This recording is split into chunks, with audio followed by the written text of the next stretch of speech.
Hello दोस्तों। आज मैं आपको एक भूतिया फ्रिज की कहानी सुनाने जा रहा हूं और कहानी को अंत तक देखें।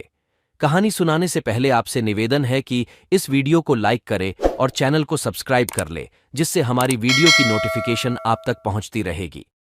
तो चलो दोस्तों, कहानी को शुरू करते हैं। वह नवंबर की एक ठंडी शाम थी जब राहुल अपने नए अपार्टमेंट में चला गया। वह एक नई शुरुआत के लिए उत्साहित था, लेकिन एक चीज ने उसे शुरू से ही परेशान कर दिया था। रेफ्रिजरेटर। यह एक पुराना भारी मॉडल था जो रसोई के कोने में अशुभ रूप से गुनगुना रहा था।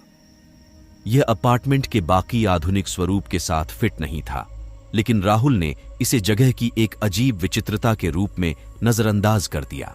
पहली रात राहुल को फ्रिज से अजीब सी आवाजें आती सुनाई दीं। यह सामान्य गुंजन या खड़खड़ाहट नहीं थी, यह एक फीकी फुसफुसाहट की तरह थी। उसने सोचा कि यह सिर्फ उसकी कल्पना है, लेकिन अगली सुबह उसे कुछ अजीब लगा। फ्रिज सबसे ठंडी सेटिंग पर होने के बावजूद उसका दूध रात भर में फट गया था। दिन बीतते गए और फुसफुसाहटें तेज होती गईं। राहुल ने इसे नजरअंदाज करने की कोशिश की, लेकिन वह इस भावना को दूर नहीं कर सका कि रेफ्रिजरेटर सिर्फ एक घरेलू उपकरण से कहीं अधिक था। एक रात उसने जांच करने का फैसला किया। टॉर्च लेकर उसने फ्रिज का दरवाजा खोला। रोशनी टिमटिमा गई और फुसफुसाहटें अचानक बंद हो गईं। अंदर सब कुछ सामान्य लग रहा था, लेकिन ठंडी हवा चल रही थी, फ्रिज की क्षमता से अधिक ठंडक। राहुल ने सिर हिलाते हुए दरवाजा बंद कर दिया। मैं इसे खो रहा हूं, उसने खुद से बोला, लेकिन अंदर ही अंदर वह जानता था कि कुछ गड़बड़ है। उसने मकान मालिक को बुलाया, जिसने उसकी चिंताओं को हंसते हुए खारिज कर दिया। यह एक पुराना फ्रिज है राहुल, यह शोर करता है, इसके बारे में चिंता मत करो। यह साबित करने के लिए कि वह पागल नहीं है, राहुल ने रात भर रसोई की रिकॉर्डिंग करने के लिए एक कैमरा लगाया। अगली सुबह उन्होंने उत्सुकता से फुटेज की समीक्षा की। पहले तो कुछ भी असामान्य नहीं था, लेकिन फिर लगभग 3 बजे फ्रिज का दरवाजा अपने आप खुल गया। एक घनी काली धुंध रसोई के चारों ओर घूम रही थी। धुंध को आकार लेते देख राहुल का दिल तेजी से धड़कने लगा। कोहरे में 2 खोखली आंखें और एक चौड़ी खतरनाक मुस्कुराहट दिखाई दी। घबराकर राहुल ने फैसला किया कि उसे फ्रिज से छुटकारा पाना होगा।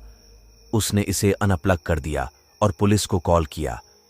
जैसे जैसे वह उनके आने का इंतजार कर रहा था, फुसफुसाहट आवाजों, चीखने, चिल्लाने और विलाप करने की आवाज में बदल गई। अपार्टमेंट में तापमान गिर गया। राहुल हवा में अपनी सांसें देख सकता था। जब हटाने वाले लोग पहुंचे तो वे असहज दिखे। यह चीज भारी है, उनमें से एक ने इसे हिलाने के लिए संघर्ष करते हुए कहा। जैसे ही उन्होंने उसे उठाया, फ्रिज का दरवाजा फिर से खुल गया और काली धुंध छा गई, जिसने लोगों को ढक लिया। वे चिल्लाए, जिससे फ्रिज गिर गया, जो फर्श पर गिर गया। फ्रिज में वापस जाने से पहले धुंध तेजी से घूम रही थी, जो अब अपनी तरफ पड़ा हुआ था। दरवाजा थोड़ा खुला हुआ। भयभीत होकर राहुल ने उन लोगों को अपने पैरों पर खड़े होते देखा और फ्रिज छोड़कर अपार्टमेंट से बाहर भाग गए। वह जानता था कि वह अब वहां नहीं रह सकता। उसने अपना जरूरी सामान पैक किया और एक दोस्त के घर भाग गया। अगले दिन राहुल पुलिस के साथ अपार्टमेंट में लौट आया। उन्होंने पाया कि फ्रिज गायब था और रसोई के फर्श पर जहां वह था, एक गहरा काला दाग था। मकान मालिक ने इसके बारे में कुछ भी नहीं जानने का दावा किया और फ्रिज के अपार्टमेंट की सूची का हिस्सा होने का कोई रिकॉर्ड नहीं था। राहुल तुरंत बाहर चला गया, लेकिन वह उस अजीब आवाज से बच नहीं सका। यहां तक कि अपनी नई जगह पर भी वह कभी कभी उन्हें देर रात तक सुन सकता था, जिससे उसे याद आता था कि कुछ यादें कभी पीछे नहीं छोड़ी जा सकती। दोस्तों, उम्मीद करता हूं कहानी आपको पसंद आई होगी। ऐसी और भी नई कहानी सुनने के लिए चैनल को सब्सक्राइब करें और अभी के लिए धन्यवाद।